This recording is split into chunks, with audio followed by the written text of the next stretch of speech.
Jamais je n'aurais pensé sauver des vies en ne faisant rien de mes journées. Mais je dois avouer que c'est cool. Enfin, au début c'était cool.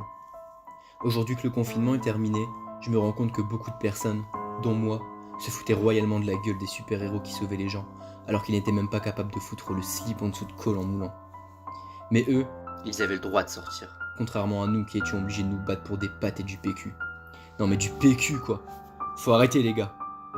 Au fait, je m'appelle Stan, et je vais vous faire un petit résumé de mes aventures en tant que confiné.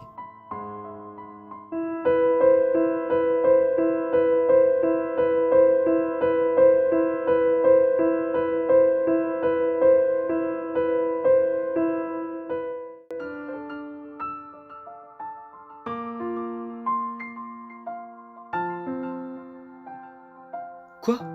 Vous n'avez jamais vu quelqu'un se battre pour ses convictions? Désolé, mais en ces temps difficiles, il faut savoir se montrer indomptable pour protéger ses ressources et survivre, même si en face de moi c'était une jeune femme de 78 ans et que le butin n'est rien d'autre que du PQ. Mais avant de me juger, n'oubliez jamais le comportement des femmes pendant les soldes. Quand notre instinct animal prend le dessus, vaut mieux vous écarter de notre chemin.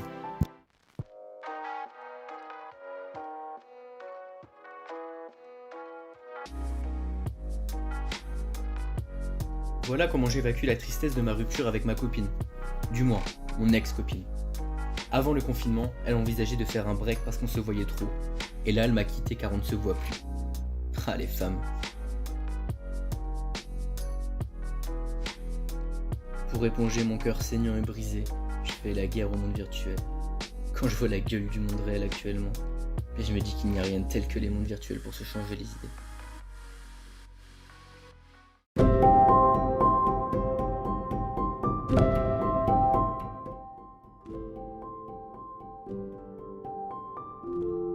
Après 46 jours de confinement seul, je me suis fait un super ami, Melvin, mon ours en peluche.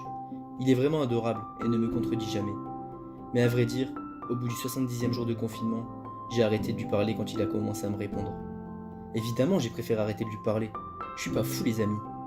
Après le 89e jour de confinement, c'est-à-dire à la fin de cette galère, ma vie a repris son cours normal et j'ai enterré Melvin dans mon petit jardin. Et tout s'est arrangé. Il ne parle plus. Mais qu'est-ce qu'il peut causer avec le chien du voisin ?